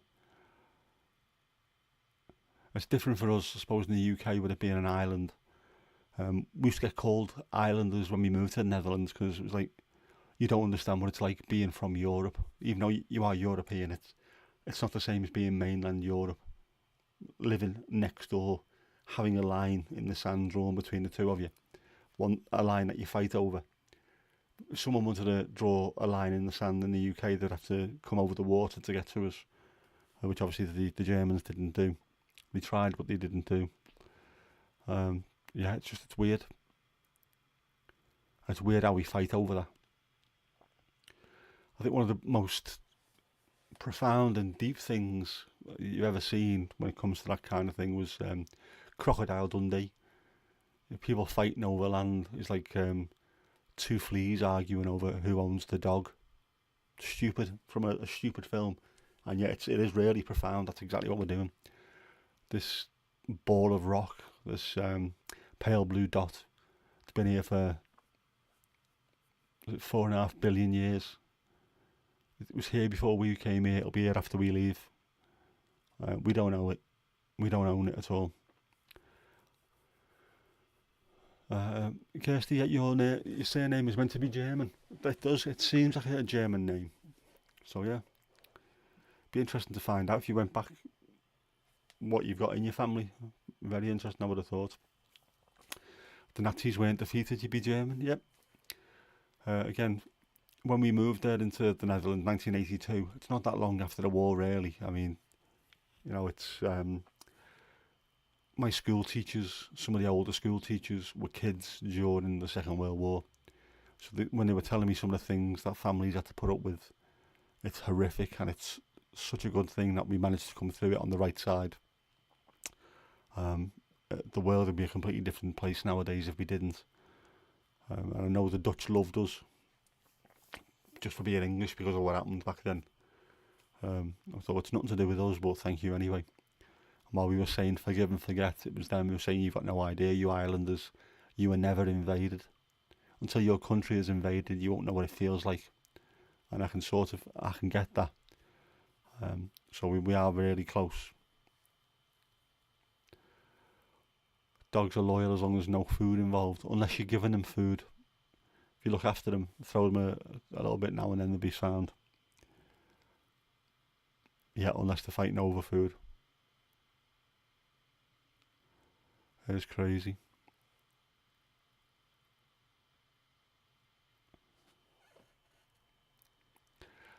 Borders, some of them borders are arbitrary. It is really strange how they're drawn. I mean, it's weird. America's weird when you look at some of the states.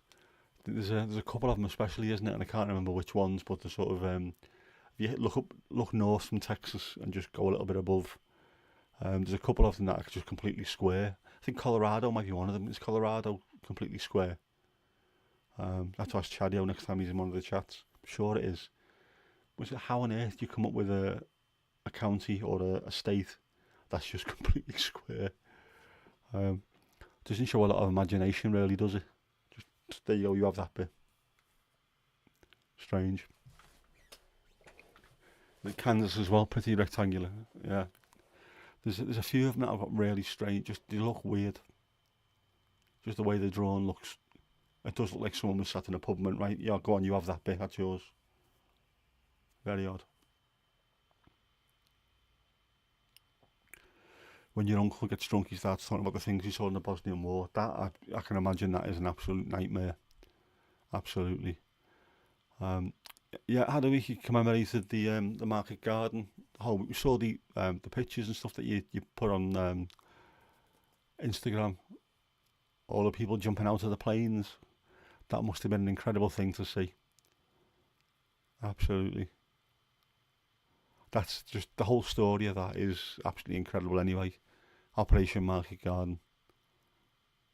The whole war is the whole war is just a bit of a strange one, obviously. But when you see stuff like that, crazy. Barnsley, yeah, Island Apes. It's not an insult, it is a badge of honour. Could we said the Brits that we used to have were a different and a completely and utterly different level to the ones we have nowadays. They were a different breed back then. Those who fought and those who didn't. Just London being bombed constantly, and they just went back to work the following morning. It's like absolutely insane. Not letting anyone beat us.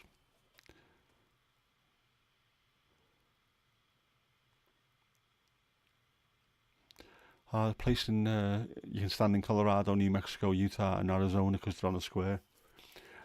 Which is the place where you can stand in 3 countries at once? Is that uh, is it Belgium, Netherlands, and Germany, or there's somewhere, isn't it? And you're in 3 countries at once.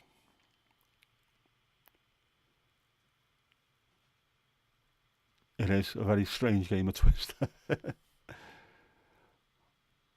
Oh yeah, the parachute jump. The veterans that used to attend, but they've all passed.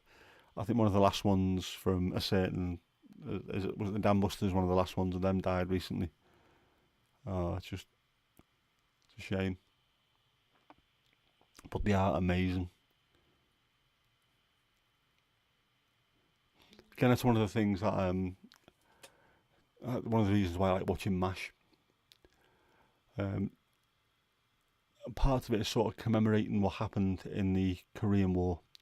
Of course, it was shown at the same time as the Vietnam War was raging, so it was used as a way of trying to point out that it was an absolutely ridiculously pointless war that they were involved in, and kids were getting killed constantly for no reason whatsoever. But they don't try and sugarcoat absolutely everything. It does show you the horrible side of it, which I like. They'll make fun of things, it'll be funny, it'll be irreverent. I think that's the way we should look at war, to be honest.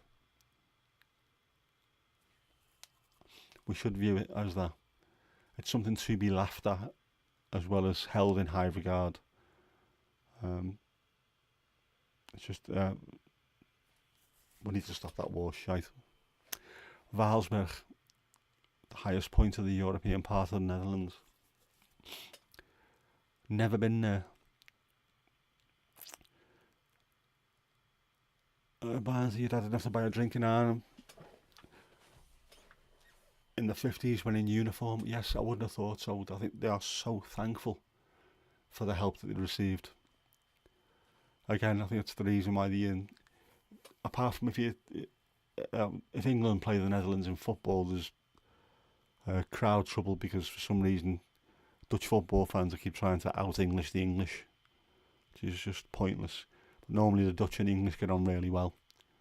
There's a huge respect on both sides, I think, so it's I'm not surprised you'd have to pay for a drink, quite rightly so. You put your life on the line, fair play to you, you deserve anything you get back in return. Is it the firework thingy next weekend? Mandy, who's that to? Is that where I am or is that somewhere else? Musical fireworks, I don't know, to be honest.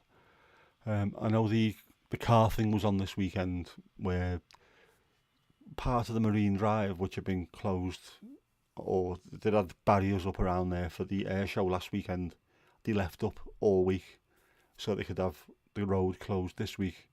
And then they've been doing speed runs up and down there. And they had the parade of cars. I don't think it's next week, the musical fireworks.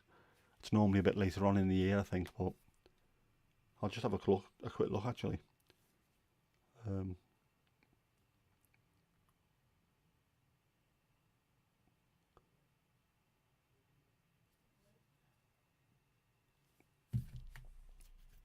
Where are we? Oh, hang on, no, yeah, Friday 22nd to Saturday the 23rd of September in Victoria Park, which means it will piss down non-stop, as it always does.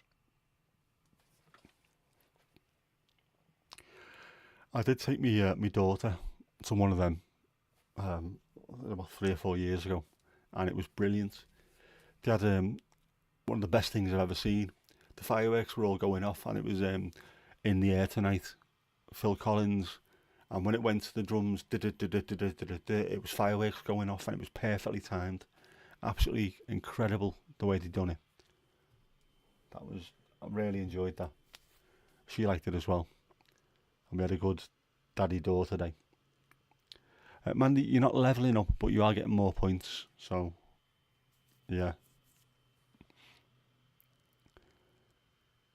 Yeah, Barnsley, level 10. Mandy's been in, I think every chat you've been in so far? Every live. I think actually quite a few people are very high up in this. Lizzie, Hadwig, Kirsty, Casper, all high up. Louise is getting up there as well. Jess was, but then stopped because she got more important things to do. So we'll have to have words with her. We'll have to have speaks. But yeah, everyone who jumps in is doing well. Points are plenty across the board. So you're all doing great. And it is appreciated. Oh, jeez.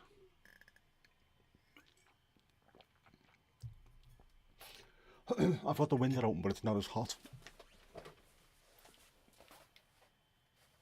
And it's still quite damp out there, so it's nice actually. Normally sat here sweating like a 1970s radio DJ when the doorbell rings, but no, not tonight.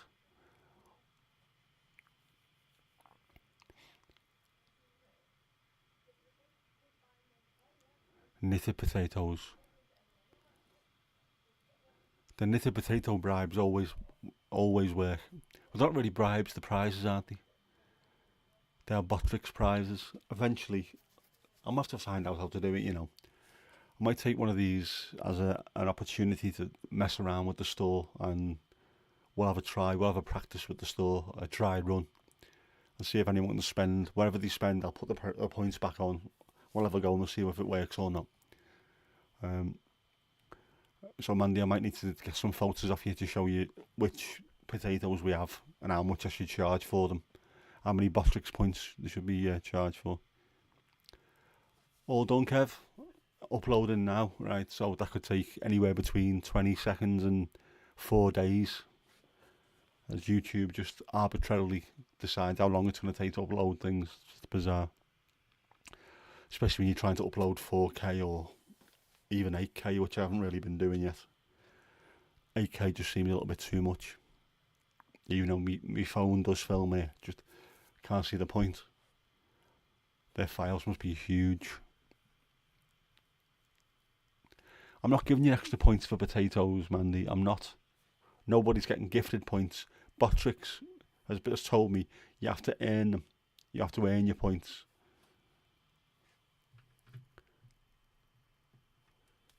How do we? The highest point in the Netherlands is Mount Scenery. Where's that? No idea where that is.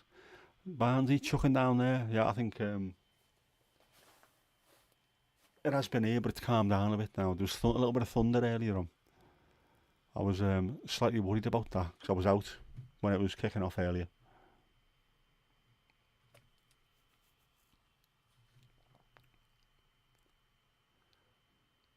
Yep, you've earned every point you have. Mount Scenery is on Saba.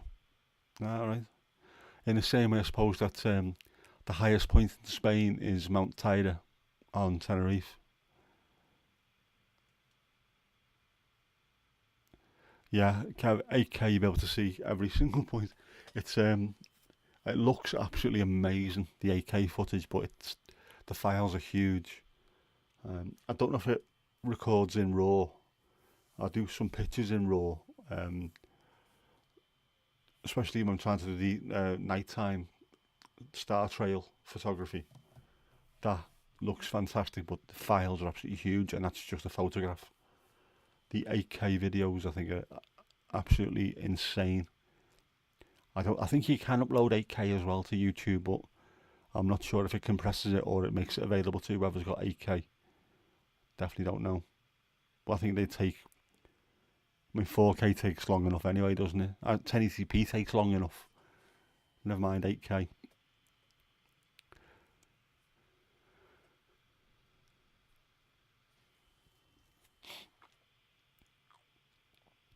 Saba is the shortest runway in the world available for commercial use. 400 metres, that's nothing. You can't land a plane on that.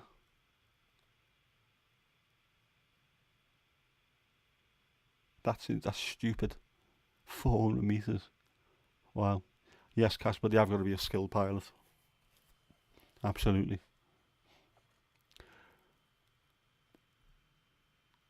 There you go, yeah. Louise is right. Spotting trends. Bottrix likes to level up people after announcing its presence. It's as though it's saying, look at me, look at me, look at me.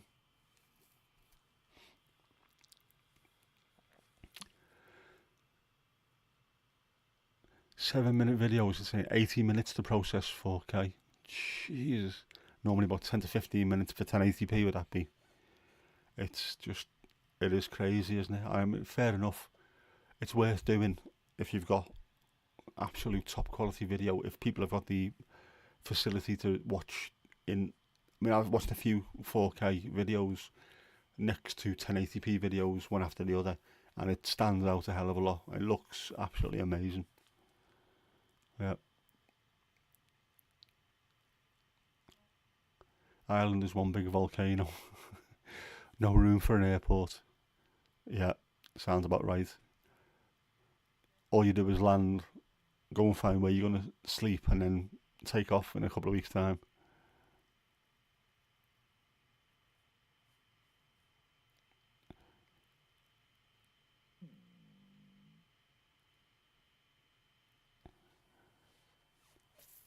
crazy, some of those places. I've been watching loads of mountaineering stuff, which I always do.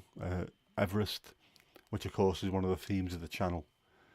The recovery from a stroke is my own Mount Everest. I've got my little mountain range at the back there.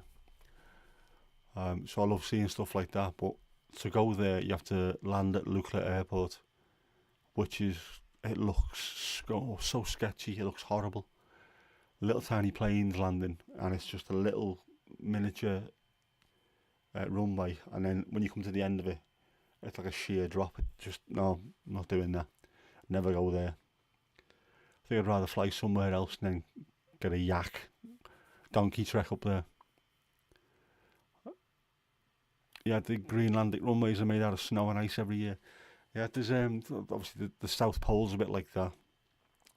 There's a place in Scotland where you have to land on a beach, and the tide comes in twice a day, and someone has to go out and rake all the sand to make sure there's nothing, no shells or anything that could burst the tyres. So you've got to go and make another runway twice a day. I don't think I'd be arsed doing that. Less than 2,000 people on Saba. Is addiction for 2,000 people? Is addiction that rife there? Just because there's no one else there apart from them 2,000 people. And St Eustatius. Is it that bad in them places where there's virtually nothing to do? So all you do is get absolutely wasted and shag everything that moves. On Bonaire, the donkeys had to be chased off the runway every time a plane came in or went out. Yeah, and good luck moving donkeys if you don't want to be moved.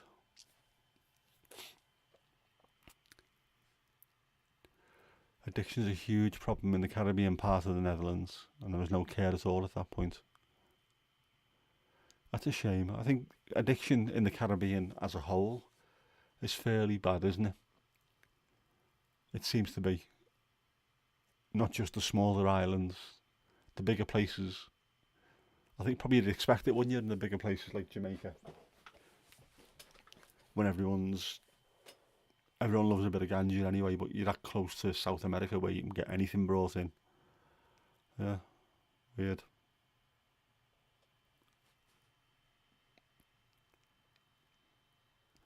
Kev's new STD job.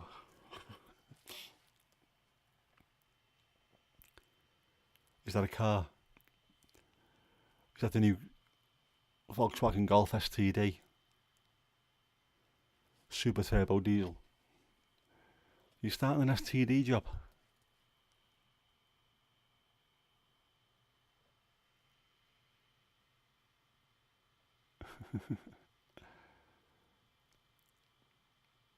Oh, I've managed to get the chat so I can see it by opening Firefox, doing the pop-out chat and putting that in, putting the address into the address bar, and then I can make the screen big, all the chats big, much better, instead of having to balance an iPad, which I still can't see what's going on in there. Yep, Netherlands is the #1 producer of amphetamine and ecstasy, and the main producer of cannabis for Europe.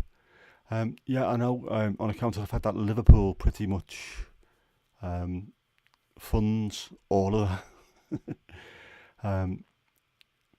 If you want to see a decent programme, watch anything about Curtis Warren from Liverpool. It was importing a huge amount of cocaine from South America, going there directly and speaking to the cartels himself, bringing it all through Liverpool docks, and then he was doing the same in Amsterdam, speaking to lots of Dutch chemists and Morocco and places in North Africa for the weed, and most of it was coming through the Netherlands. He lived in the Netherlands himself. He was arrested there.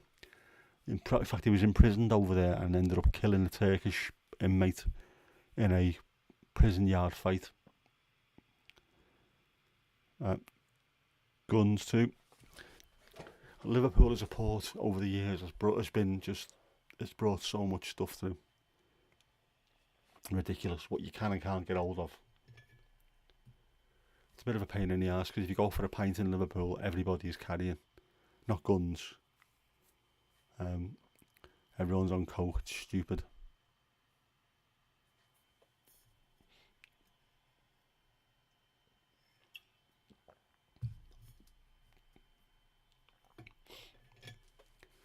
The quality is still high there and drugs affordable.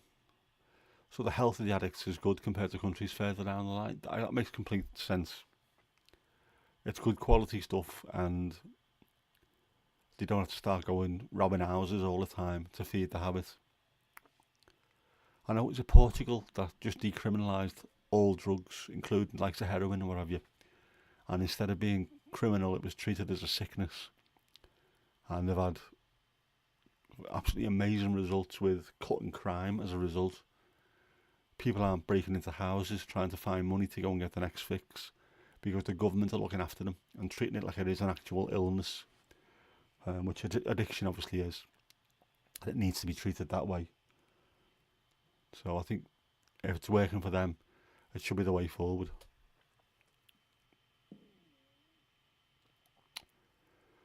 Louise, thank you very much for turning up.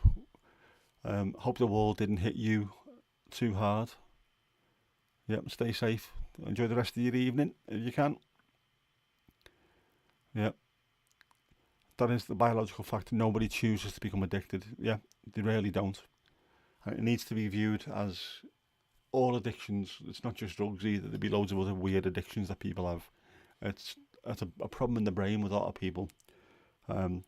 Whether it's sex addictions, which some people have, which just no matter what they do, they can't satisfy that need within them. It's something that needs to be treated. Not just a randy old goat. You've got somebody who's got an illness. But yeah, addiction.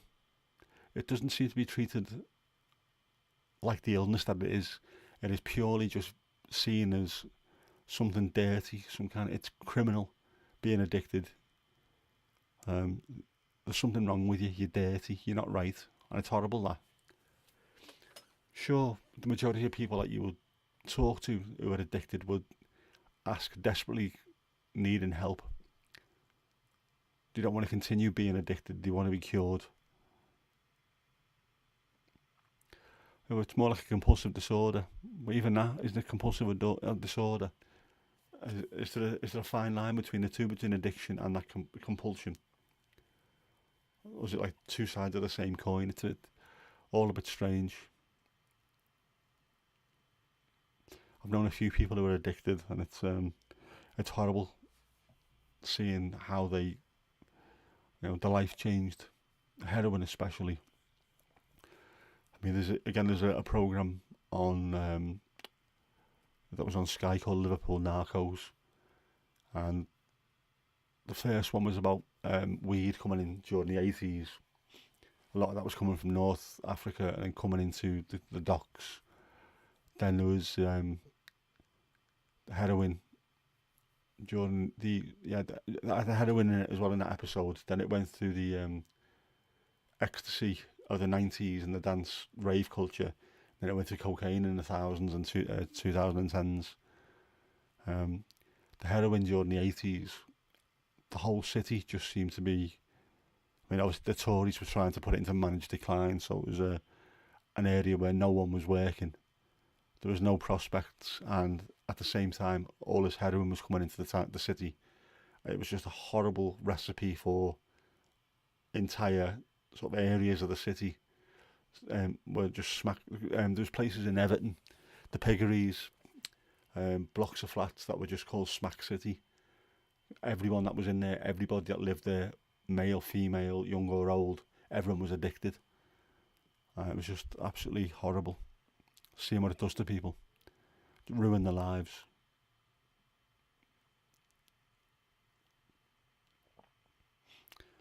Yeah, horrible. Hopefully we've got a bit more intelligence about us as a society, and a bit more educated with what we need to do to help these people. Don't just treat them like the scum.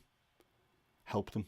If we help these people break the addiction, you are then breaking the cycle of need, thievery, and then just that continues and goes on and on. You got the spiral, more theft, going into prison, coming out and your head being wrecked, and just going back into it, and it carries on and carries on.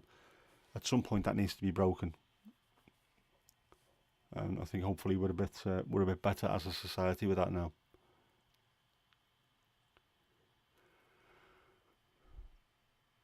Yeah, it can happen to each of us.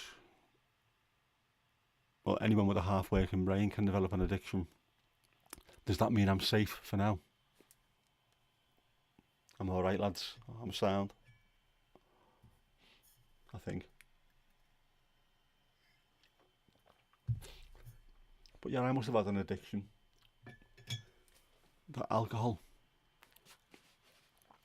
I wouldn't say I was an alcoholic, but obviously I had a problem with um, how it affected me. The fact that you can drink so much and not be falling down drunk, and then just tell yourself, well, I haven't got a problem with it, when obviously I did. That was part of the problem, being able to take so much of it. Not good for you. So it's something I had to learn very, very late on in my education as a chap. I had to learn the hard way. So hopefully, I hope I've learned my lesson. But you never know, do you? I think I have. I think I've learned my lesson in terms of trying to look after myself a bit more. Yeah, had a week.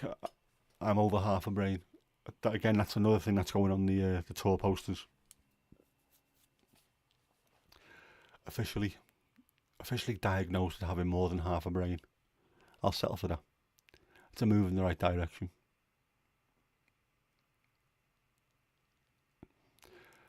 Casper, you see, both your dad's parents didn't drink and your grandmother didn't even drink coffee. But yeah, I can imagine it would seem weird to you that your dad became such a massive drinker. But again, that need to drink doesn't necessarily have to come from that side of your experience in life. Some people find it elsewhere, or it finds you, and you can't get away from it. So again, it's not. I wouldn't dig people out for getting themselves in that position. It's easily done. I mean, I grew up in pubs, and to be honest with you, I think growing up and seeing how alcohol affects people stopped me having a problem earlier than it actually did. It's only since we left the pub and I've gone on to do other things that's when I think my issue started. The reliance on it maybe as an escape, which I could have found escape elsewhere, or I should have tried harder to find escape elsewhere. I just relied on something that, instead of actually putting the effort in, I can just go to the supermarket and buy me escape in bottle form. That's not good, and it certainly didn't work out well for me. My escape I have to find in other places now, one of which is on here, making silly videos or doing live streams where I can talk, get things off my chest and talk to like-minded people. So I could have probably done with this a long time ago. So like I say, if I'd have thought about getting involved in making videos way before I had a problem, I might have been in a position where I could have avoided all this. But then if I did, I might not have met all you people. So things happen for a reason. Things happen at the right time for the right reasons. And they've got to be enjoyed for the right reasons. Some good has come out of things. Definitely. Anyway, what time are we on? Right, that's 2 hours, man. For someone who starts every stream thinking I don't know what I want to talk about, I don't shut up, do I? It's stupid. Never bloody ending. So I'll just start wrapping it up, because it is getting late. I was going to say I've got Match of the Day to watch, but I'm definitely not watching that today. They can Foxtrot Oscar. Yeah, Casper. See, when your grandfather died, that will have hit your dad hard. And sometimes the only way you can deal with stuff is by reaching out for the easiest way of dealing with it. the lowest common denominator. Alcohol seems to be one of those things, because so many of us use it as a way of treating. We don't go speak to people. We don't speak to the people who could help us.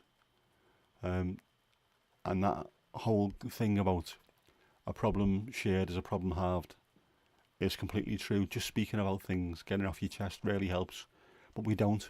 Many of us just self-medicate, and we self-medicate with alcohol. So again, I wouldn't dig your dad out for that. That's the kind of thing that happens. Unfortunately, we are better educated nowadays, and yet we're still doing it. So it's I think again it's a societal ill that we have, and I think a lot of the times as well it's a male thing. Being scared to ask for help when we need it. We do need help. We can't just be the strong man all the time. It's something that obviously I've got a girl. If I had a lad, I would give him the advice: don't be afraid to show vulnerability, and don't be afraid to ask for help when you need it. Yeah, unfortunately, we learn these things a bit too late at times, and we're too far down that particular rabbit hole. I know I was, but I managed to get out just in time, I think. Kirsty, thank you. Yeah, I'm not that stupid. I am at times, but yeah, I've got to get it off my chest. So it's nice that you're here. Yeah, had a week asking for help is showing your vulnerabilities. You do risk being hurt, but you also, if you keep everything to yourself, that risk goes up, I think, at times, because you're guaranteeing that you're going to be hurt if you don't get the help that you need. But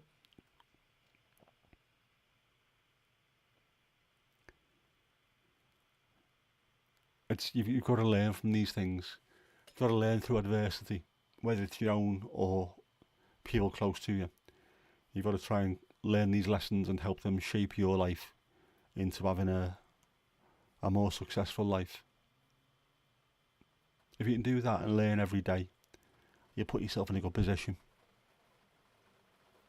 And I don't know if you can hear it. Oh, here comes the rain.